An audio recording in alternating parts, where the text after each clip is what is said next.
Bonjour à tous et bienvenue à La Chapelle en ligne. Je m'appelle Perrine et je fais partie de l'église La Chapelle à Montréal. Juste avant d'écouter le message, n'oublie pas que dimanche prochain, le 9 avril, nous allons célébrer Pâques à Montréal, Gatineau, Québec, mais aussi en ligne. Tu trouveras les horaires de nos différentes célébrations sur notre site web. Pâques est une fête idéale pour inviter les amis et la famille à l'église. Viens avec eux et prépare-toi à vivre un moment incroyable. Aujourd'hui, on continue notre série « Qui es-tu ?» sur l'identité et on écoute ensemble le pasteur Loïc Richard. On se revoit tantôt. Pour ceux qui ne me connaissent pas, je m'appelle Loïc, je suis vraiment très content d'être ici. Je remercie pasteur David pour la confiance.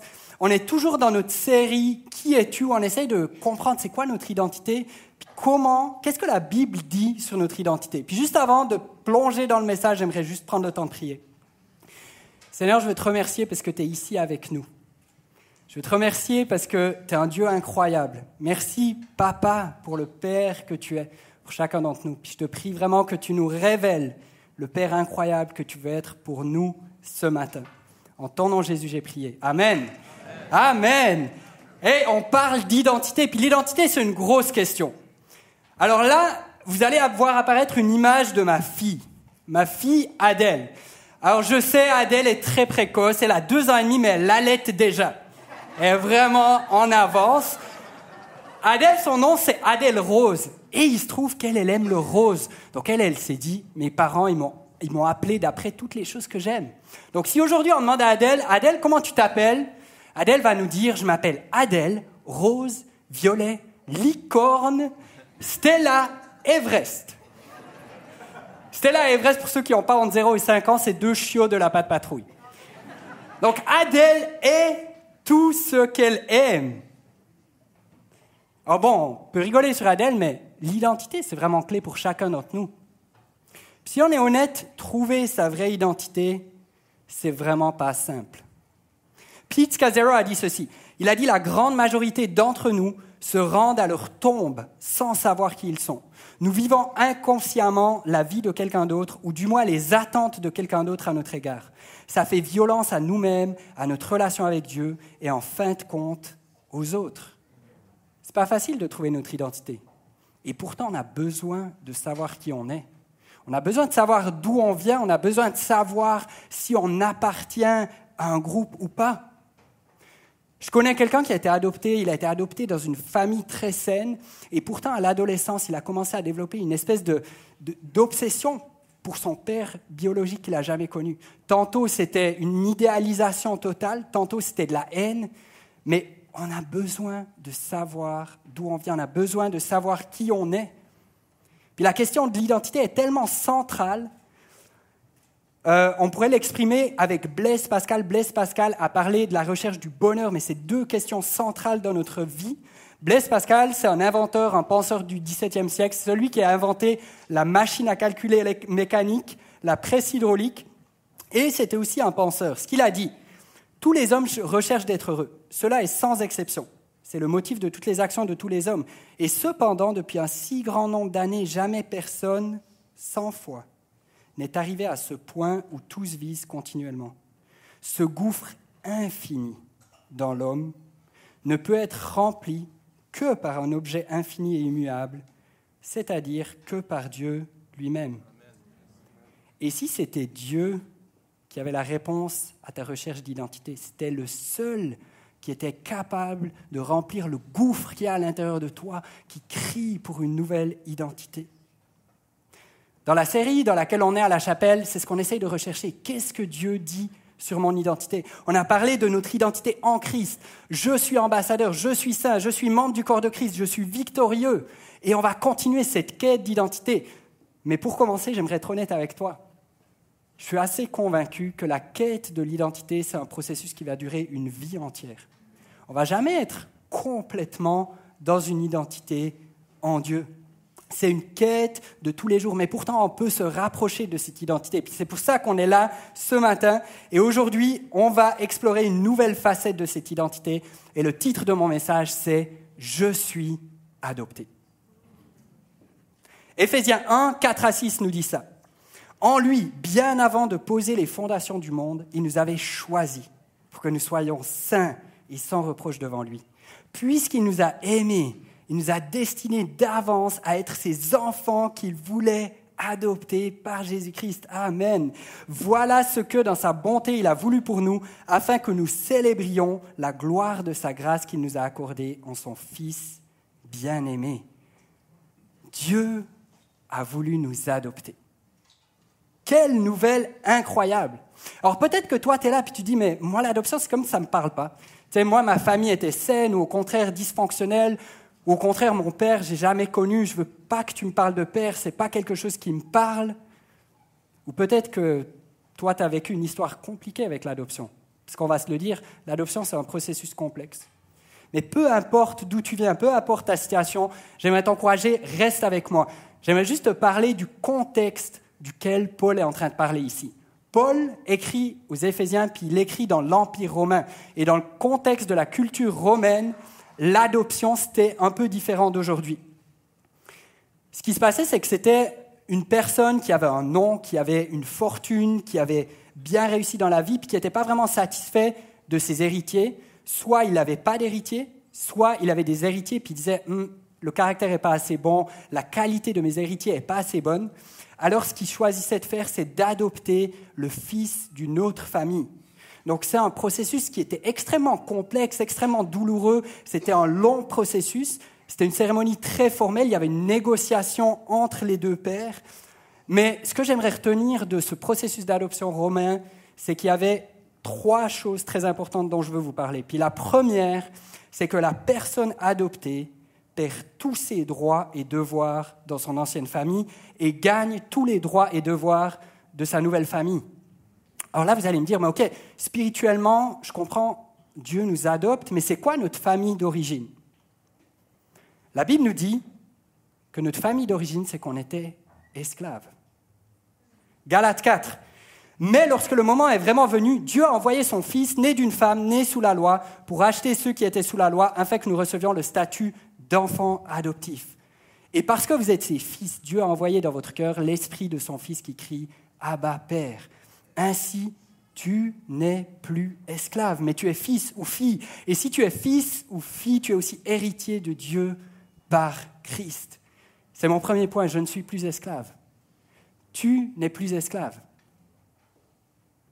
Alors peut-être l'esclavage, c'est comme assez loin pour nous, l'esclavage au sens très strict, mais dans le contexte romain, c'est extrêmement présent. Ramsey MacMillan estime qu'au temps de Tacite, environ 25% de la population vivait l'esclavage.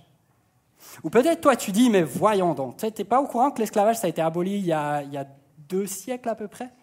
Je te rassure, je suis au courant. Mais est-ce que ça se pourrait qu'aujourd'hui on est encore esclave?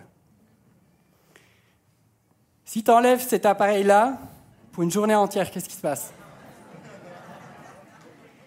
Si tu me le fais, moi je vais te dire, je ne suis pas esclave de mon téléphone, mais si tu le fais et que tu m'enlèves ça une journée entière, ma femme va me ramasser en crise de panique, en tremblant et tout.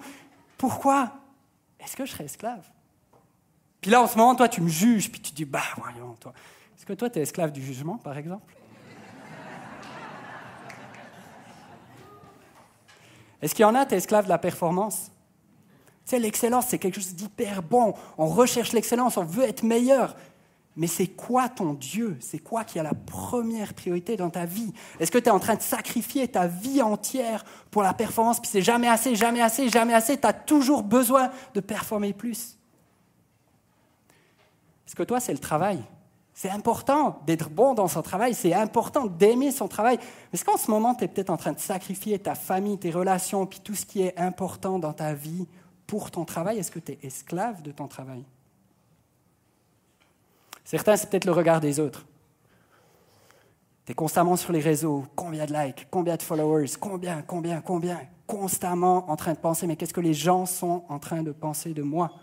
Est-ce que tu es esclave du regard des autres? Pour d'autres, c'est Netflix. Tu rentres, journée compliquée, puis tu as plein de problèmes, puis tu rentres, puis Netflix toute la nuit. Puis le lendemain, tu te réveilles, puis tu comprends pas. Ton problème est toujours là, mais pourtant, tu as regardé Netflix toute la nuit. Esclave. Est-ce qu'il y en a, tu es esclave d'une addiction qui te tient prisonnier, puis tu ne sais pas comment t'en sortir? Peut-être c'est la médisance. La médisance, ce bonbon, ça a l'air tellement bon quand on prend un, mais tu ne te rends pas compte que c'est en train de te détruire puis de détruire les gens autour de toi.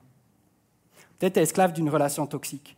Tu as tellement besoin d'affirmation, tellement besoin d'être approuvé que tu te jettes dans les bras de quelqu'un et tu sais que ce n'est pas sain pour toi. Est-ce que ça se pourrait que c'est pour ça qu'on a autant d'anxiété aujourd'hui? Parce qu'on est esclave. Comment savoir si tu es esclave? Quand tu es déstabilisé, quand ça ne va pas, quand tu es découragé, vers quoi est-ce que tu cours? Rappelez-vous l'adoption romaine. La personne adoptée perd tous ses droits et devoirs dans son ancienne famille. Tu n'es plus esclave. Tu es adopté par le roi des rois. Tu n'es plus esclave.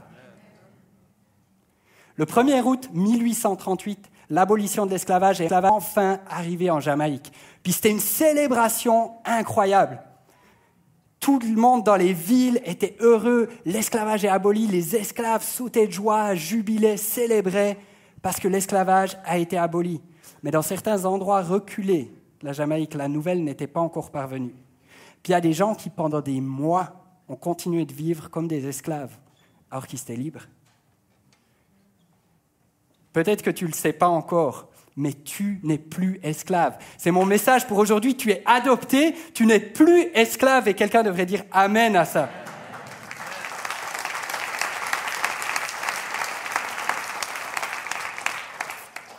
Alors même si ton ancienne famille d'esclavage revient frapper à la porte, tu n'es plus esclave, elle n'a aucun droit sur ta vie. Si ton addiction revient frapper à la porte, tu n'es plus esclave. Si ton découragement vient frapper à la porte, tu n'es plus esclave. Si la dépression vient frapper à la porte, tu n'es plus esclave. Si la comparaison vient frapper à la porte, tu n'es plus esclave. Pourquoi? Parce que tu es un enfant du roi des rois. Amen. Dieu veut t'adopter. Tu n'es plus esclave. Tu n'es plus esclave, mais tu es un fils et une fille. Puis c'est mon prochain point. Je suis un fils et une fille. Dans l'adoption romaine, la personne qui était adoptée héritait de la propriété de son nouveau père. Puis même si d'autres fils naturels naissaient après, le droit du fils adopté n'est pas remis en question. Ce que ça veut dire pour nous, c'est que le statut que Dieu te donne, c'est un statut qui est encore meilleur que celui d'un enfant biologique. Tu es adopté dans la famille parce que Dieu t'a voulu et il te donne un statut parfait, un statut complet. La troisième réalité de l'adoption romaine, c'est que la personne adoptée est complètement et de manière permanente le fils et la fille de son nouveau père. Tu es quelqu'un, tu es un fils, tu es une fille. Dieu lui-même t'a choisi, il t'a prédestiné à être son enfant. Puis la famille de Dieu te donne une stabilité, une sécurité parfaite qu'aucune famille sur cette terre ne pourra jamais te donner. Jean 1, verset 12 nous dit ceci. « Certains pourtant l'ont accueilli. Ils ont cru en lui. À tout cela, il a accordé le privilège de devenir enfant de Dieu. » Accueillir Dieu, ça veut dire quoi? Accueillir Dieu, ça veut dire « j'accepte que tu m'adoptes. J'accepte que mon ancienne famille n'a plus aucun droit sur moi. J'accepte que c'est plus moi qui dirige ma vie, mais que c'est toi qui dirige ma vie. J'accepte que ce soit toi le boss de ma vie en ce moment. » Ça veut dire ça, accueillir Dieu. Puis tu le laisses diriger ta vie, tu le laisses te transformer, tu le suis de plus en plus. Puis si tu suis Dieu, tu es un enfant de Dieu. Tu es un enfant de Dieu. Galates 3, 26 nous dit « Car par la foi en Jésus-Christ, vous êtes tous fils et filles de Dieu. » Tu as un plein statut. Tu as une vraie identité. Cette identité change tout aujourd'hui. Si tu laisses Jésus transformer ta vie, il y a des conséquences pour le passé, le présent et l'avenir. Pour le passé, tes péchés sont pardonnés. Tout ce que tu as pu faire de mauvais, Dieu l'a effacé, il l'a oublié. Pour l'avenir, tu as une espérance incroyable. Tu ne vas pas entrer en jugement. C'est magnifique. Mais la bonne nouvelle de ce matin, c'est que ça change tout pour ton présent. Parce que tu es adopté, tu as une identité. Tu es un fils, tu es une fille. Peu importe tes circonstances, peu importe où tu es un fils et une fille. Puis on va être honnête. Même pour ceux d'entre nous qui sont vraiment sécures dans notre identité, de temps en temps, ça peut nous arriver de se demander, mais qui est-ce que je suis vraiment? Puis c'est toujours bon de se rappeler qu'on est un fils et une fille. Alors j'aimerais t'encourager, cherche pas la mauvaise place.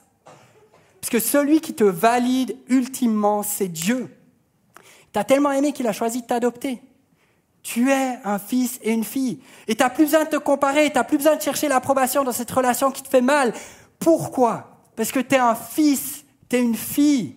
Tu as un statut, une identité, et puis cette identité, elle est tellement solide, tellement durable, qu'elle va rester peu importe les circonstances. Peut-être que toi, en ce moment, tu vis un divorce ou une séparation. Puis tu t'attendais tellement pas à ça, ça te fait tellement mal, ça te déchire. J'aimerais te dire, peu importe les larmes, la souffrance que tu as en ce moment, tu es une fille, tu es un fils. Peut-être que tu as perdu ton travail, puis ça t'a enlevé le sol sous tes pieds. Tu es comme perdu, parce que c'était quand même important pour toi, ton travail. J'aimerais te dire, peu importe ce que les gens pensent, peu importe ce que tu vis en ce moment, tu restes une fille et un fils. Ou peut-être qu'un ami t'a trahi, ça t'a fait mal. Tu avais donné toute ta confiance, ça t'a blessé profondément. Laisse pas ça affecter ton identité, parce que tu es un fils, tu es une fille. Peut-être que toi, tu es père ou mère monoparentale. Puis tu vis le quotidien, c'est lourd, c'est difficile. Tu vis plein de choses qui sont lourdes pour toi, mais j'aimerais te dire, peu importe ce que tu vis en ce moment, tu es un fils, tu es une fille. Peut-être que toi, tu es malade. Puis tu n'es plus comme avant, parce que ta maladie t'a enlevé tellement de capacités, c'est difficile pour toi au niveau de ton identité. Tu es une fille, tu es un fils. Tu n'es plus esclave, tu es un fils, tu es une fille, et finalement tu as un père parfait. C'est mon troisième point. J'ai un père parfait. Alors peut-être que tu es ici et tu n'es comme pas capable d'entendre que Dieu a un père. Parce que pour toi, père, ça rime avec souffrance. Ça rime avec absence. Ça rime avec abandon. Ça rime peut-être même avec violence. Peut-être que ton père était tellement exigeant avec toi qu'encore aujourd'hui, tu sacrifies ta famille, tu sacrifies plein de choses juste pour essayer d'obtenir son approbation. Puis tu ne te l'avoues pas, mais c'est inconsciemment que ça se passe. J'aimerais te dire, si ton père t'a blessé, je crois qu'il y a un père parfait qui a pleuré pour toi. Je crois que le cœur du père parfait est touché pour toi.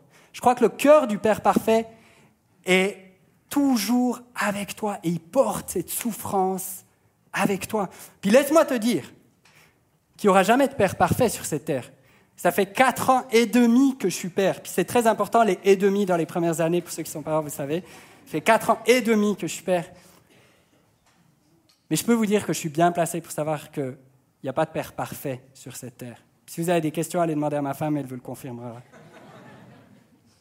Alors prenons le temps de regarder à ce Père qui est le seul Père parfait. Galates 4, 5 à 6, qu'on a déjà lu tout à l'heure, il nous dit « Il nous a ainsi permis d'être adoptés par Dieu comme ses fils et ses filles. Puisque vous êtes ses fils et ses filles, Dieu a envoyé dans notre cœur l'esprit de son Fils qui crie « Abba », c'est-à-dire « Père ». Abba, c'est plus qu'un groupe de musique suédois des années 70. Abba, c'est avant tout un terme araméen. L'araméen, c'est la 3e langue la plus parlée dans le contexte biblique. Puis Abba, ça signifie à peu près la même chose que papa. Ça exprime une relation de confiance, une relation proche. Ce Père parfait, tu peux l'appeler Abba, tu peux l'appeler papa. Parce que Dieu s'intéresse à toi, Dieu t'aime, et quand tu l'acceptes, il veut une relation avec toi aussi proche qu'avec son propre fils. J.I. Packer a dit ceci dans son livre « Connaître Dieu ». Il a dit « L'adoption est une idée de famille conçue en termes d'amour et considérant Dieu comme un père. Dans l'adoption, Dieu nous prend dans sa famille et sa communion et nous établit comme ses enfants et ses héritiers. La proximité, l'affection et la générosité sont au cœur de cette relation. Être en règle avec Dieu le juge est une chose formidable, mais être aimé et pris en charge par Dieu le Père l'est plus encore. incroyable, Dieu a choisi de t'adopter. Il l'a fait dans toute sa liberté. Tu es un fils du Père parfait. Alors comment est Dieu ? On a toutes sortes d'images de Dieu. Puis j'aimerais te dire, peut-être que si toi c'est un peu difficile de t'imaginer Dieu comme un père, j'aimerais te proposer que c'est peut-être que ton image de Dieu, ce n'est pas vraiment le Dieu de la Bible. Comment est Dieu ? C'est une grosse question. Dieu est juste, Dieu est saint, Dieu est roi, Dieu est tout-puissant, il y a plein de choses, mais comment est Dieu ? Une des réponses, c'est que Dieu est comme Jésus. Jean 12, verset 45, c'est Jésus qui parle et qui dit « Celui qui me voit, voit celui qui m'a envoyé. » Dieu est comme Jésus. Si tu vois Jésus, tu vois Dieu. Alors comment est Jésus ? Jésus mange avec ceux qui sont rejetés. Jésus guérit les malades, il guérit les cœurs brisés. Jésus restaure, il change des vies. Jésus accepte inconditionnellement, mais il transforme. Jésus est présent constamment et il veut t'amener à être transformé de plus en plus et à lui ressembler de plus en plus. Comment est Dieu ? Il est parfaitement digne de confiance. Il est juste. Peut-être que ton père ne t'a pas traité avec justice. Laisse-moi te dire, Dieu n'est pas comme ton père. Il s'intéresse à ceux qui sont rejetés, malades, pécheurs. Dans l'adoption romaine, c'était un enfant parfait qui était adopté pour porter le nom. C'était un enfant qui était digne de porter le nom de celui qui l'adoptait. Mais Dieu a fait l'inverse. Dieu a adopté des gens imparfaits. Il a adopté les gens blessés, les gens brisés. Il a adopté les gens qui ne pouvaient rien lui apporter. Est-ce que quelqu'un peut dire Amen à ce Dieu incroyable ce matin ?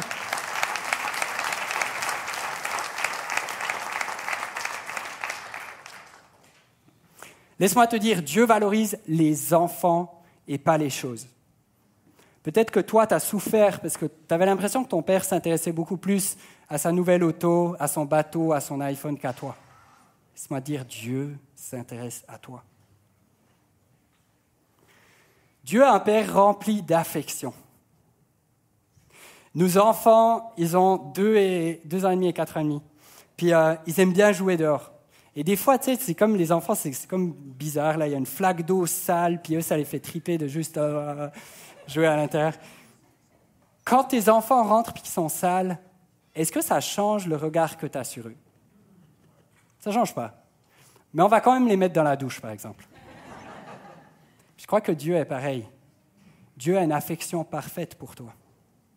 Mais s'il y a des saletés dans ta vie, s'il y a des péchés, s'il y a des choses qui ne sont pas bonnes pour toi, Dieu veut enlever ces choses-là, il veut nettoyer ta boue, mais il t'affectionne parfaitement. Comment est Dieu ? Il est présent 24 heures sur 24. Peut-être que toi, les souvenirs que tu as de ton père, c'est un père absent. Ça t'a manqué beaucoup. Ça a été difficile pour toi de te construire avec un père absent. J'aimerais te dire, Dieu est là 24 heures sur 24. Tu peux lui parler à tout moment. Dieu t'a tellement aimé qu'il a été prêt à donner la vie de son Fils pour toi. Laisse-moi te raconter une histoire de comment est ce Père, comment est Dieu. En 2012, j'ai eu la chance de rencontrer Floyd McClung en Afrique du Sud. Puis Floyd McClung a fondé une organisation qui s'appelle All Nations, qui est active dans les townships en Afrique du Sud. Les townships, c'est un peu comme des slums, c'est des endroits où il y a vraiment beaucoup de population puis très peu d'infrastructures. Floyd est décédé en 2021, mais il a passé sa vie à construire différents projets en Asie, aux Pays-Bas. Il a été notamment dans le Red Light District d'Amsterdam et il a toujours été dans les endroits où la misère humaine était à son comble. Puis Floyd est aussi l'auteur de nombreux livres et dans un de ses livres qui est vraiment bon, que je vous recommande, c'est « The Father Heart of God », il raconte l'histoire de Sawat. Sawat, c'est un jeune homme qui habitait dans un village en Thaïlande, proche de la frontière de la Malaisie. Puis un jour, il a dit je m'ennuie ici, puis je veux découvrir la vraie vie en ville. Puis il est allé à Bangkok. Puis à Bangkok, de fil en aiguille, il est assez rapidement tombé dans le monde de la prostitution. Puis il a commencé à lui-même grandir un peu dans ce monde-là, puis il est devenu proxénète. Puis il s'est fait son argent avec ce business-là. Sa réputation est arrivée aux oreilles de son père. Mais lui, son business florissait, il avait beaucoup d'argent, tout allait bien. Puis un jour, il a été cambriolé, il s'est fait arrêter par la police plus tard. Et peu après, les gens de son milieu l'ont soupçonné d'être un policier infiltré. Donc, en très peu de temps, il a tout perdu.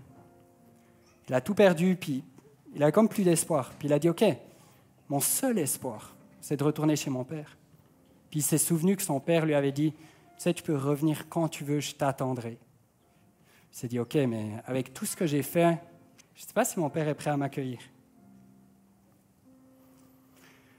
Il a pris un papier, il a écrit, papa, tu connais ma vie, puis je suis vraiment désolé, je te demande pardon pour tout ce que j'ai fait. Est-ce que tu serais d'accord de m'accueillir à la maison? Puis je comprendrais si tu n'es pas d'accord de le faire.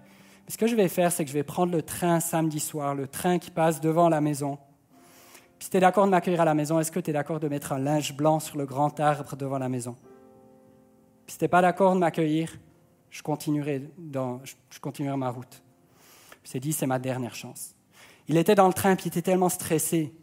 Il s'est dit, mon père aurait toutes les raisons du monde de me rejeter. Mais s'il me rejette, j'ai plus rien, je suis perdu. Il y a un voyageur qui était en face de lui, puis qui a remarqué qu'il était vraiment anxieux, stressé, puis il a dit, ça va, qu'est-ce qui se passe et tout. Et il a raconté toute son histoire. Et là, Sawat a demandé au voyageur, je suis tellement stressé, j'ai même pas la force de regarder. Est-ce que tu es d'accord de regarder pour moi s'il y a un linge blanc dans le grand arbre? Il a expliqué le grand arbre, la maison. Puis là, le voyageur a regardé, puis il a dit, hey, bonne nouvelle pour toi. Il n'y a pas juste un linge blanc qui est accroché à l'arbre, mais l'arbre entier est enveloppé de drap blanc.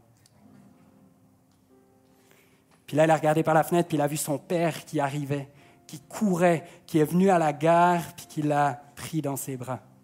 J'aimerais te dire, c'est ce père-là qui veut t'adopter. C'est ce père-là qui veut te prendre dans sa famille.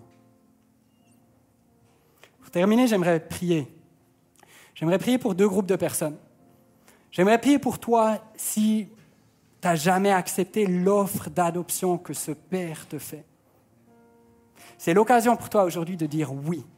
De dire oui, je veux lâcher ma vie. Je veux me détourner de tout ce qui était important pour moi pour me tourner vers ce Dieu. Puis je veux laisser ce Dieu-là diriger ma vie.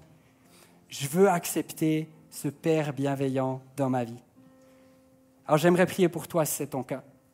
Puis j'aimerais prier pour une deuxième catégorie de personnes.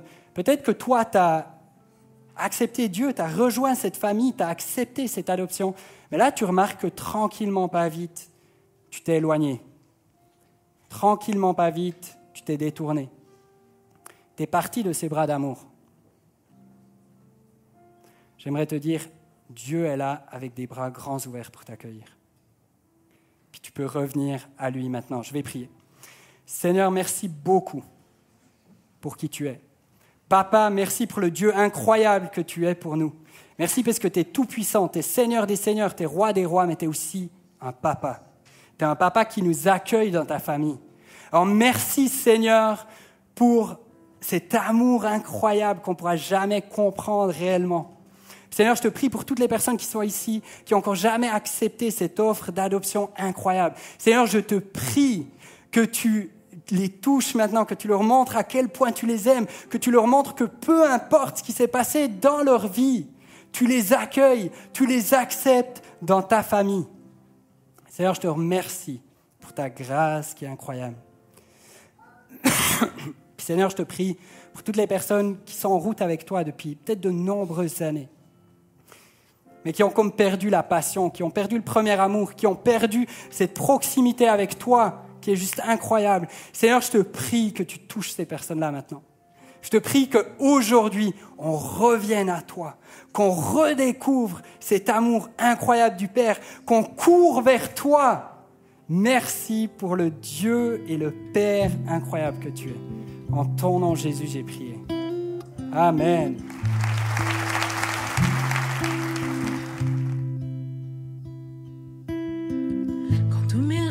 Se sont envolés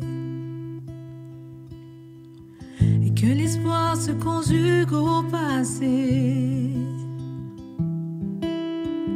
dans le néant et dans l'attente, Ma foi faiblit, je m'impatiente. Oh Dieu, je prie, viens apaiser mon âme. Parfois la vie ne fait plus aucun sens. Tout accélère, mais plus rien n'avance.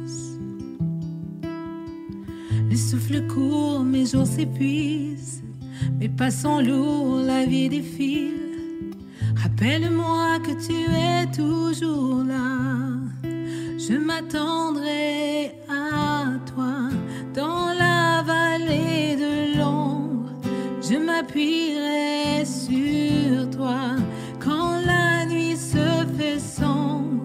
Et même si je ne vois pas, ma confiance est en toi. Je m'attendrai à toi, à toi, à toi.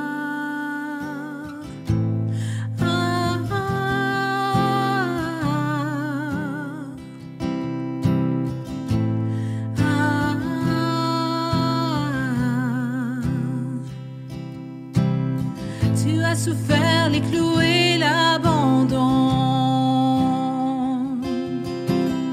Meurtri, blessé, crucifié sans raison. Le souffle court, ta voix s'écrie. Tout est fini et accompli. Là sur la croix, tu me portais déjà. Sur la croix, tu me portais déjà. Je m'attendrai à toi dans la vallée de l'ombre. Je m'appuierai sur toi quand la nuit se fait sombre. Même si je ne vois pas, ma confiance est en toi. Je m'attendrai à toi, à toi. À toi,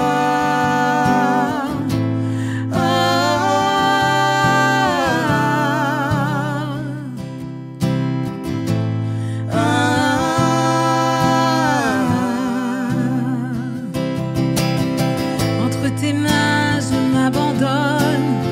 Mes lendemains je sais je te les donne. Dès aujourd'hui tu me soutiens. Tu tiens ma vie, tu connais mon destin. J'espère en toi, j'espère en toi. Je te suivrai, peu importe tes voies.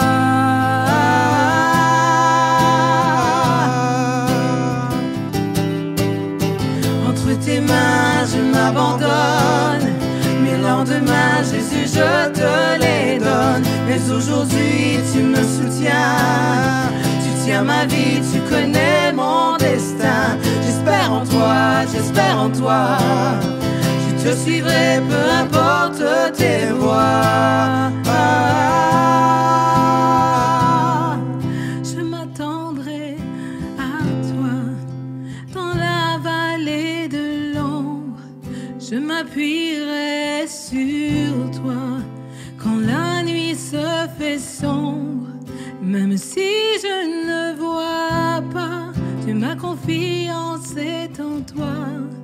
Je m'attendrai à toi, à toi, à toi.